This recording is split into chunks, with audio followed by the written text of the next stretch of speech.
Hello and welcome back to Platform 63, the business podcast for entrepreneurs. My name is KG, and as always, we need you to either like, share, subscribe, comment, and tell their people that if entrepreneurship is something that they care about and want to find out what they could be doing better in their own businesses and their own journey, this is the podcast to be watching. So part of that journey is really the numbers part. In fact, it's probably the biggest part of it. And we thought we should bring somebody who's got a long history and experience around how to model a business and to get it right, and has got proven track record in the market as well. But before we even get to that, we thought let's talk about his own entrepreneurial journey and some of the things that he's faced over the last 25 years, Peter? A little bit more, unfortunately. Ooh. Okay, so more than 25 years. Peter Forshaw from Cash Converters is here with us today, and we'll be chatting with him. Thank you so much for making the time. Pleasure, thank you. Let's go to the beginning. We do it with everybody because we want to get a sense of Peter. Take us to as far back as high school if need be, and what's sort of informed. Yes. Managed to pass high school, which was good. Ended up at UCT for a rather long academic career, longer than it was planned. Initially planned, but fortunately persevered, got through degrees. Managed to pass the board, did my articles with Price Waterhouse, which was Price Waterhouse then, PwC now. Completed articles, qualified as a chartered accountant.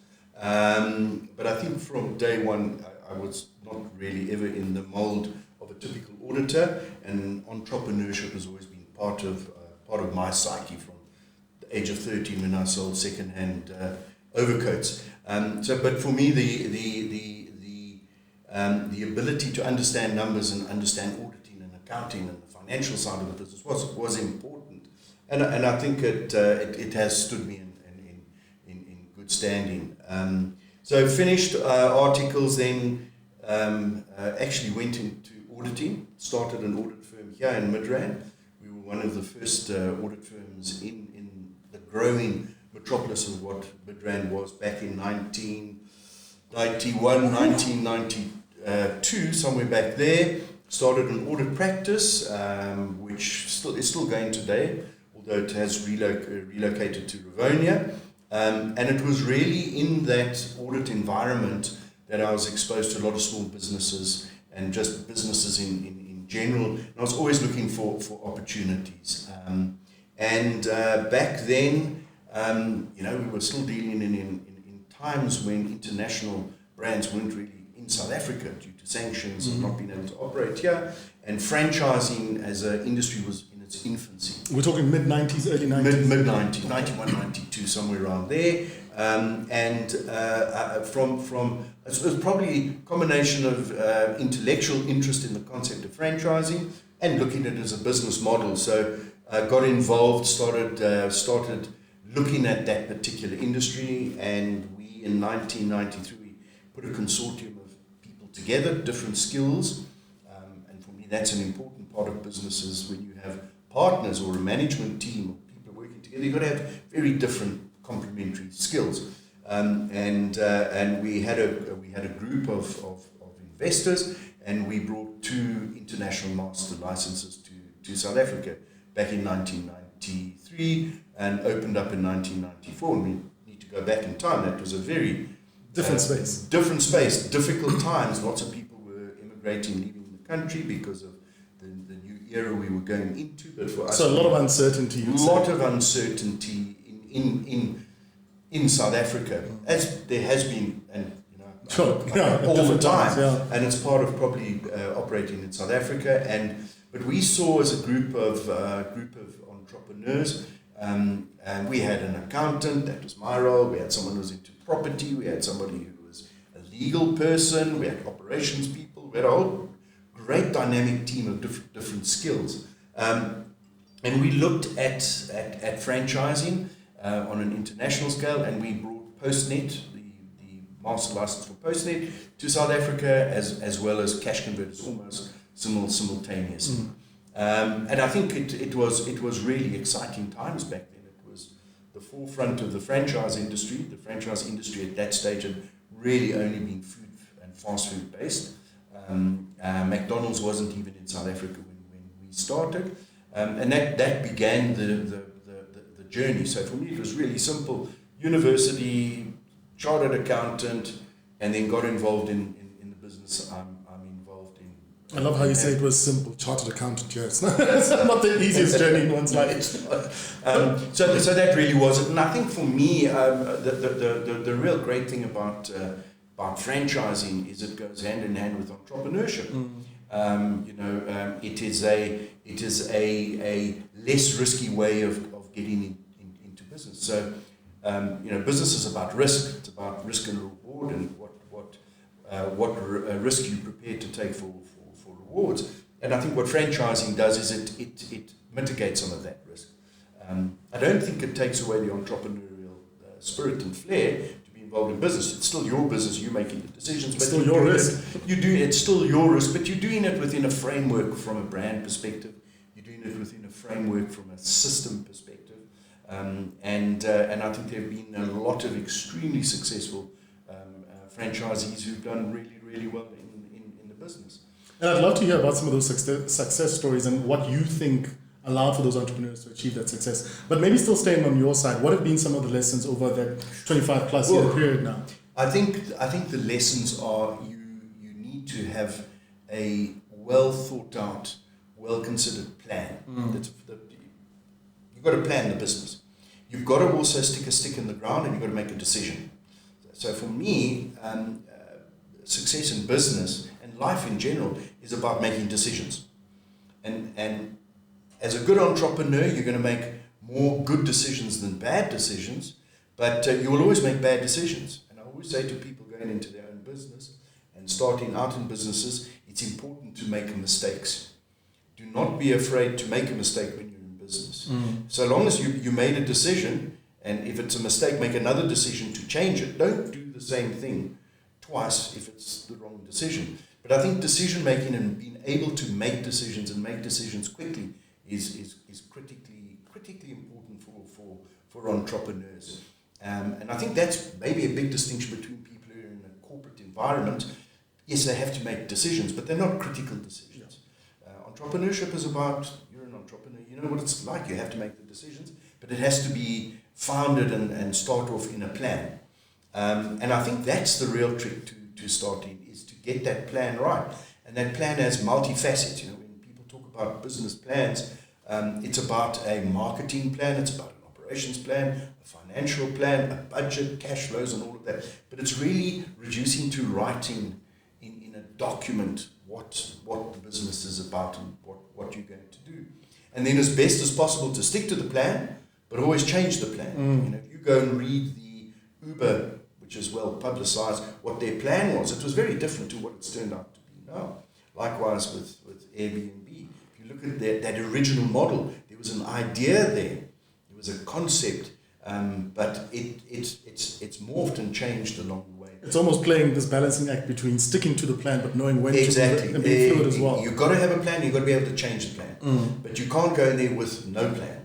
And unfortunately, a lot of the failures from an entrepreneur perspective and a business perspective is in the financial planning and the cash flow management. It's so important to get an understanding of what the cash flows are going to be in the business, particularly in the first year, 2 years of the business, to really understand those cash flows. And I think one of the problems you've got with entrepreneurs is they're eternal optimists. And we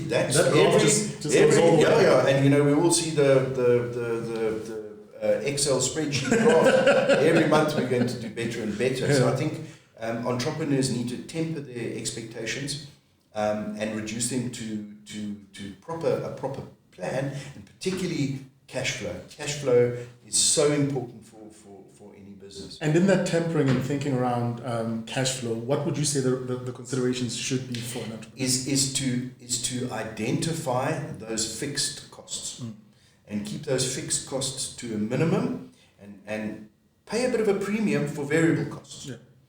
You don't want to enter into 24-month contracts, 12-month contracts, 36-month contracts. Be very careful of those. So I think you need to get a handle on what those real costs are, and then you need to have a fallback plan, and you need to constantly measure your business against the plan. So if you were expecting to do a turnover of X in this month and you did less than X, better understand what the implications of that are going to be in the next month, and the next month, and the next month. And you need to constantly adjust that expectation and that cash flow.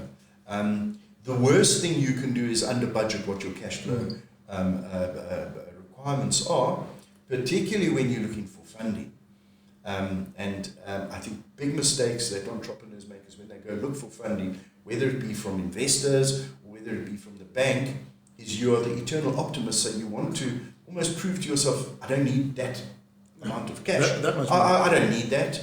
Whereas the reality is you do, and you probably need more. So I think getting the business plan and all its components, and spend the time as an entrepreneur reducing that too. Reduce it to writing. There's a lot to be said when you've got to think something through and reduce it to a document that you can read. And people talk about the elevator tests and the elevator plans and many ways of presenting your different models. But I think the important thing is you reduce it, get it out of your head, get it into a written format, and then you do need to have the financial components to it. Let's talk about this financial component a little bit more. One, do you think an entrepreneur needs to have a baseline understanding of the numbers, and where should that be? And the role of an expert in that environment, because we live in an environment now where entrepreneurs are sort of outsourcing that part of their journey. So I'm sending a request out for somebody to put a business plan together for me and the numbers, and I'm just presenting this at the tail end, not having a true understanding of what's in it. I think it's critically important. You have to have an understanding of the numbers. I think what accounting does is it confuses it and it scares a lot of people off. But you need to understand. You need to have if you're going to go into business, you need to have a basic understanding of financial statements, of the actual bookkeeping, of a basic understanding of the double entry system. When you understand how the double entry system works, for every debit there's a credit, for every credit there's a debit, and you need to understand that. And I think it's incumbent on entrepreneurs to not shy away from that necessity to understand that, and where necessary they need to have a basic skill. I don't think that means you have to go and be a bookkeeper or an accountant to understand it. That's not necessary, but a basic understanding of the numbers is so important. In our business, Cash Converters now, we manage our franchisees to a large degree by looking at the numbers. And because we've had so much experience in a very short period of time looking at the numbers, and when I say numbers, it's the key ratios, it's the key balance sheet items, which are both assets and liabilities. It's the rent as a percentage of turnover. It's the salaries as a percentage of turnover, and it's the key ratios that you look at in your business. By being able to look at that in a very short period of time, we're able to identify potential areas of concern in the business. And I think that's important for entrepreneurs, is to understand in their business what is the important leading indicator for revenue. So find those revenue indicators. If you're in the hotel industry, it's how many beds are you able to turn over, and what is your occupancy levels. In our business, Cash Converters, it's the efficiency of the stock turn ratio, it's the gross profit percentage you're getting, it's the fees you're earning. You need to find those unique ones, and they're not the same. And you need to watch them like a hawk. And you've got to watch them like a hawk, and you need to understand the impact if you're not generating those sort of expected returns, and adjust the plan. And that, I think that is really, no outside consultant can come and assist you in that. That's what you've got to feel, and you've got to learn. So, entrepreneurs, there's a balance between the sales. There's always the sales activity and the financial accounting and administrative side. You need to get that balance. So, there's a wonderful program called Color by Accounting, and you can look it up on the internet. Brilliant concept of demystifying and simplifying the accounting system for non-accountants. And there are many courses for non-accountants. I would really strongly suggest that entrepreneurs do skill themselves up, at least at the level that they understand a little bit about the accounting system. So another key component in franchising, and I stand to be corrected here, is really around systems. Because I would assume that one of the things that makes franchises work is really solid systems. 100%. A lot of entrepreneurs don't understand that. How important do you think it is, and what kind of systems should one have in place in those early years of operation? Yes, to start with those systems to a large degree are going to be in the entrepreneur's head. And it's interesting, we talk to, and over the years and the journey I've had in franchising, we've been involved in a number of other franchise businesses, and we've been involved in helping people franchise their business. And I think that's one of the key things that a business, when they go from being a business to a franchise business, it's in that system. And what franchising does is it systematizes the entire process of the business. So from an entrepreneur, and that's if you ever wanted to franchise a business, that's where you have to go. But for any business, I think it's important that you have systems and you understand those systems. And as time goes by, reduce them also, put them into some form of a systematic approach of how you run the business. I think it's really important to do. A lot of that you'll know intuitively. You will understand it in your business. But once you start employing staff, and once you start employing management, the complexities just grow. So if you don't have an approach to have systems in the business, the business could be at threat. So, and I think typical entrepreneurs start with themselves, then they get staff, and then suddenly they realize they need to have people to manage the staff, and that's where the business goes. Yeah. And I think if your system is fundamentally sound, and you follow the system, and you do it with sound financial nous and plans in place, your chance of success will be great. With cash converters, one of the things that you've managed to do as a team over the last 25 plus years is really scale the operation. And that's also a conversation I want to have with you around how an entrepreneur knows when the right time to start growing is, and how do you manage that growth? What are sort of the key indicators that one should be looking at? What should you be sort of monitoring, again, like a hawk? What does it mean for you guys? That is a huge challenge, and if I can relate back to the franchise businesses I've been involved in, it comes down to a certain number of franchise outlets.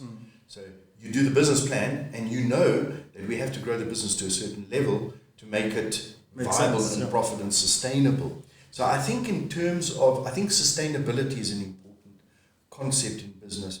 You need to get that business to a sustainable level in terms of scaling it up to be sustainable. And that is a big challenge, because you are inefficient at a certain level. So at a certain level of your business, you're inefficient. So you need to get it to the right profitable mix. And then the problem with entrepreneurs is when they almost go one step too far, and they try and scale the business too quickly and too big. That can also be a risk. And that's what being an entrepreneur is about, is to get that balance right. I think as businesses grow, you do need to bring in additional skills. So if you are the entrepreneur who is the salesperson and the left-right brain, if you're the right brain person and you're creative and you've got all the wonderful ideas, make sure in your team that you have support people who are systems focused, who understand the financial side of the business, and you need to scale. Unfortunately, the quicker you can scale the business up, the better. It's that runway. You want to get off that runway into the air as quickly as possible, but you need to do it conservatively and realistically as well. And unfortunately, as we all know, in the entrepreneur space, there are far more failures than successes. And everybody obviously always focuses on the successes, but for every success, and if you look at the amazing successes, there are numerous businesses that are not successful. Sure. And that's the risk reward of being an entrepreneur.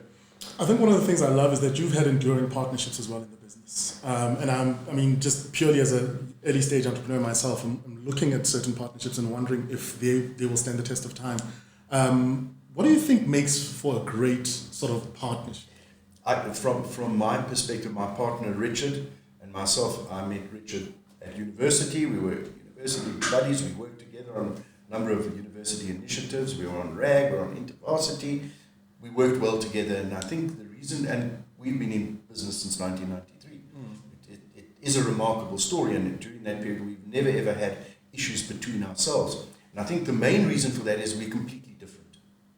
We have totally different skills. I'm more the ideas person, dreamer and come up with all sorts of ideas. Richard is an implementer. We've always talk about Richard as on time, to spec within budget. That works well, and that's not my skill. So I think if you want to have partners, don't have people who are the same as you and have the same skills. Have people with different skills,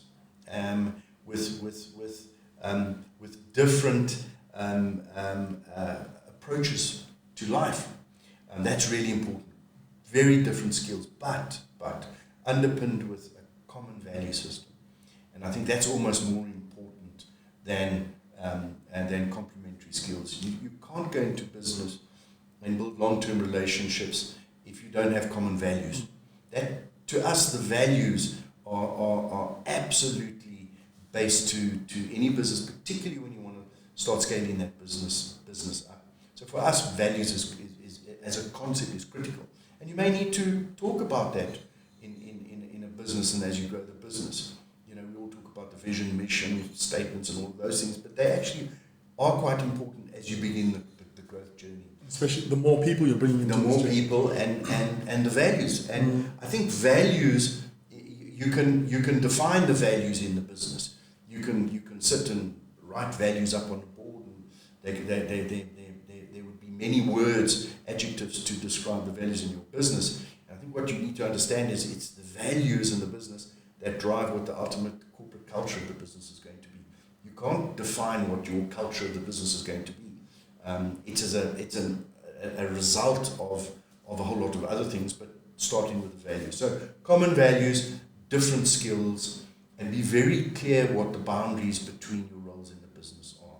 Very, very clear what the boundaries are in terms of what is your space, what is my space, and try not to go and interfere in the other person's space. And then I think what's really important in solid, sound partnerships is a clear understanding on what is brought to the party, who's bringing what to the party, and unfortunately, ultimately, that needs to be reduced to writing in terms of a partnership agreement, a shareholders agreement, and it does have some financial implications to it. We all think we bring in the same resources to the party, but one person may have the money, the other person may have other skills, and I think that's where a lot of partnerships fall down, where there's a misalignment and it's not clearly defined, and everybody knows what they bring into the party. That's important. If there is one thing I know, it's that sort of adversity will show you your true values. And I love that you spoke to values. One of, I guess, the universal adversity that we've all experienced is COVID-19. The pandemic has been harsh. What do you think some of the lessons, or not even lessons, insights that you've picked up just looking at how the business has responded and the people within the business and the system? What has it said to you about your business? What has it said about what you guys have done over the last couple of decades? And it's just nearly a year ago that we went into the severe lockdown.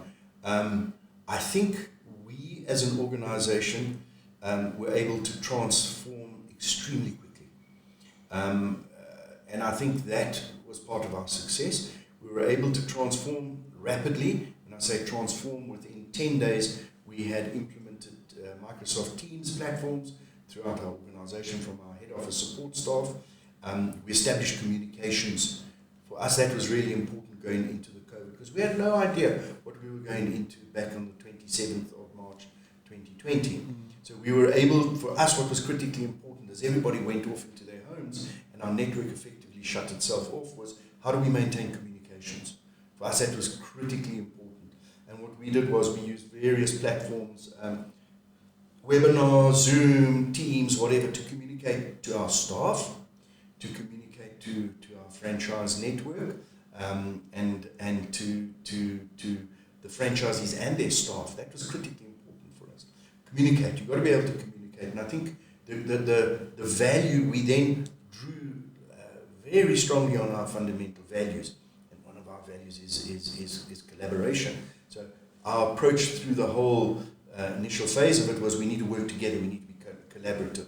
We need to understand what the issues are. And then very importantly, we had to make decisions.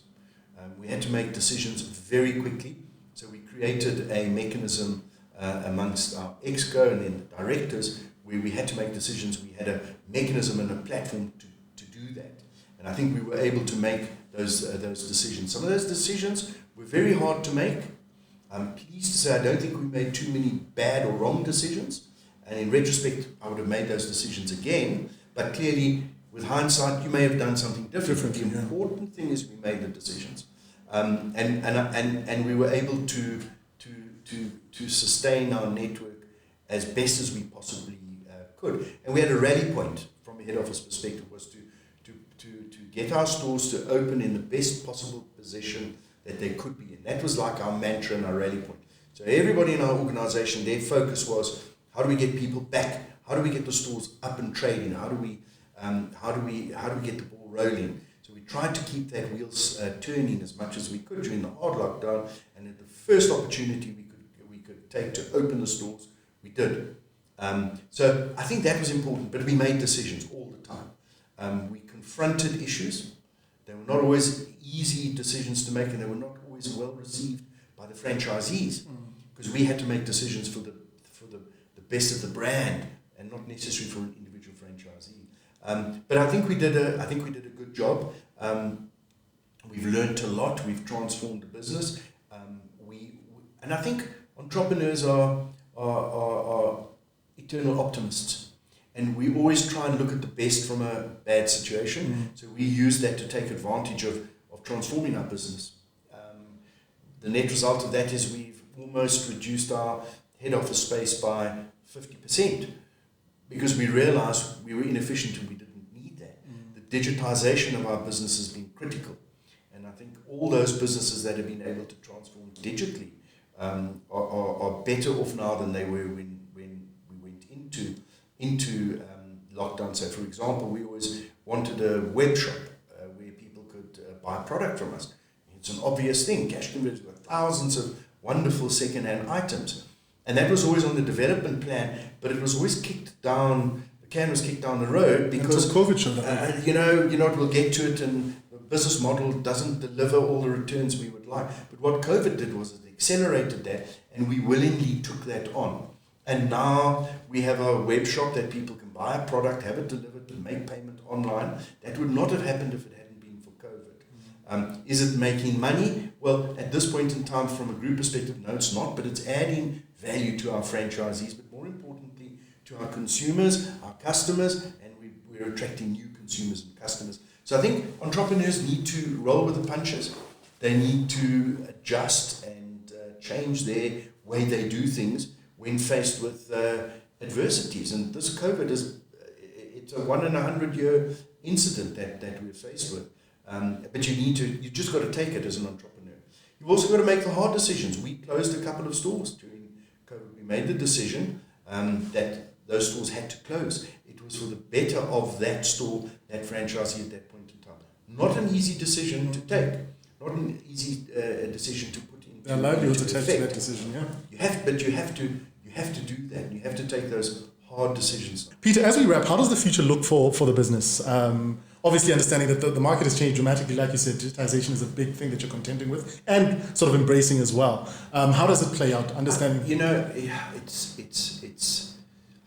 I think businesses going into the future now, I think there's going to be a sort of a swing back to real world, solid businesses, solid business concepts. I think the next couple of years are going to be really, really difficult in South Africa and around the world.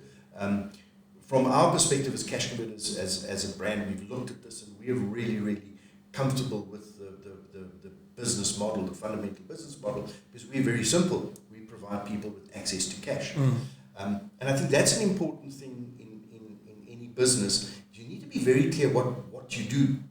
And I like Simon Sinek and one of his TED Talks when he talks the why, what, and how.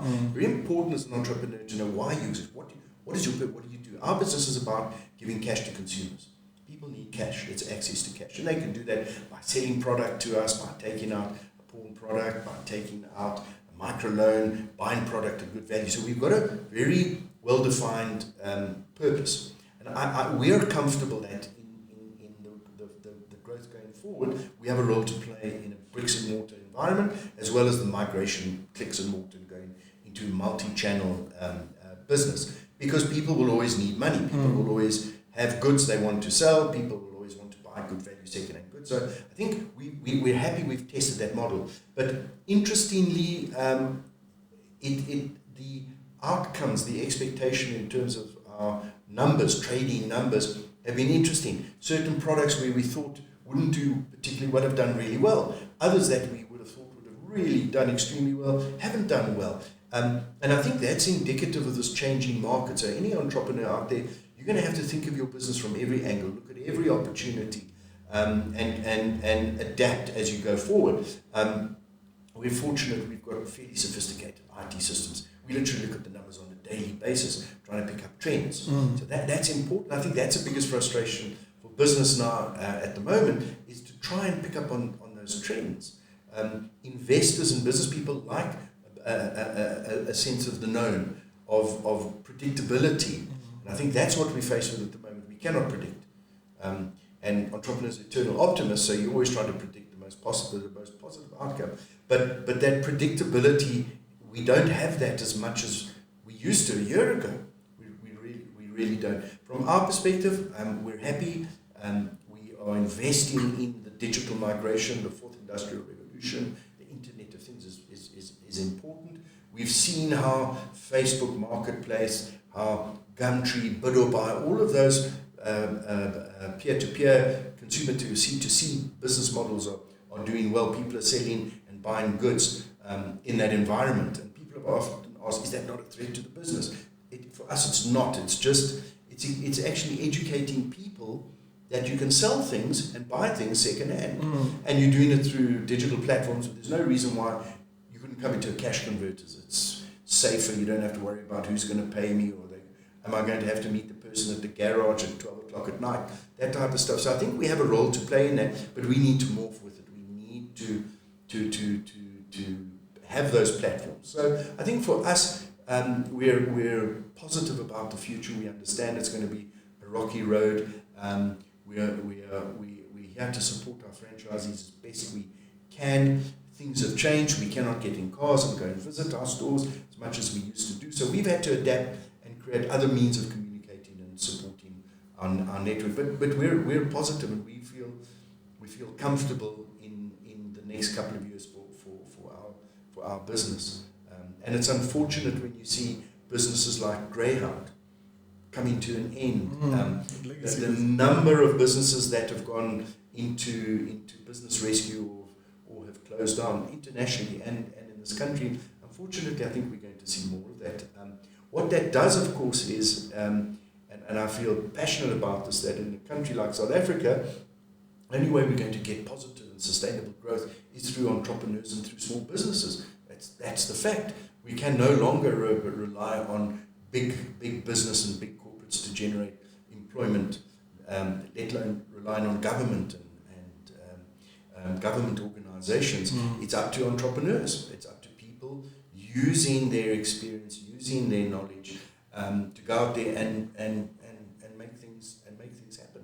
And I think that's part of why this platform is important for us, to create an environment where the truth about entrepreneurship can be sort of archived, if you would. Yep. Because I think one of the challenges we do have as a country is not the best understanding of what entrepreneurship truly is. 100%. And speaking to people like yourself and everybody we've had on this platform is really about that. And I'm really appreciative. Yeah. And I think that's, there's the debate, can someone learn to be an entrepreneur? or is it embedded in DNA, you, a DNA thing? I think it's a bit of a combination of both. I think entrepreneurs, people can be nudged and assisted and helped to get into an entrepreneur. Sort of nurture that entrepreneurial spirit and assist people. And there clearly will be people who won't be entrepreneurs. And that's fine. But this country desperately needs entrepreneurs. It needs support from the government perspective, the legal requirements, the compliance requirements. In this country, as we all know, are stifling the growth of small business, or any business, whether it be on the labour front or on the licensing front or whatever it is. Just compliance.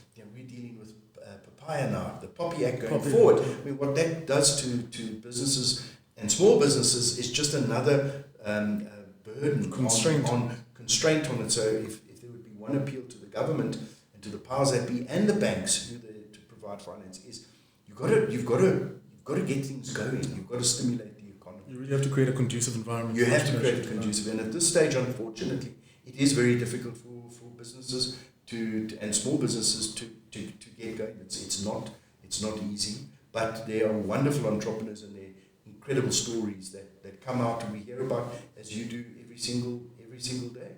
I'm taking this out of the conversation, a clarity of vision and purpose, a sense of purpose, like you were alluding to, Simon Sinek. The big decisions have to be made and the small decisions have to be made. There must be a plan, but you must be willing to sort of go with the times. And if you're reading the data right, be able to pivot as and when it... Absolutely. Yeah. Absolutely. And at some point, people will go back to those principles and values. I think is something that you spoke about as well. A combination of that will set you sort of in the right direction. Peter, it's been an absolute pleasure. I know you've got to dash, but before you dash, you're not going to get away with this either. We have a little game that we play. I'm going to throw a couple of words at you, and the first thought that comes into mind, you just... The first word. First word. Okay. Or thought. No filter. Okay, entrepreneurship is? Entrepreneurship is a wonderful opportunity for people to grow. Time has taught me? Make mistakes, but never make them twice. Family is? Our family is incredibly important, and they need to be prepared to go on the journey with you. Money is? Money is just a measure of a scorecard. Don't let money absolutely drive you, and use money to your advantage. Don't be completely driven by money. In the end, I want to be remembered as? As someone who's contributed to entrepreneurs and entrepreneurial development. 3 songs on my playlist right now. Jeepers, that's my playlist. Now you've got me. Books you're reading? I'm reading Athol Fugard's Road to Mecca at the moment. Okay. I am reading, what else am I reading? Not as much as I should be. I'm reading to audiobooks now. I listen to more books than I do. I inadvertently subscribe to audiobooks on Amazon. I'm not quite sure what to do, so I'll have to get one of my children to explain to me what I've subscribed to, because I tried to listen to something that didn't work. Click download and just listen. It really has been a pleasure. Great, thank you. I look forward to catching up again at some point. Thank you. Thank you so much, Peter.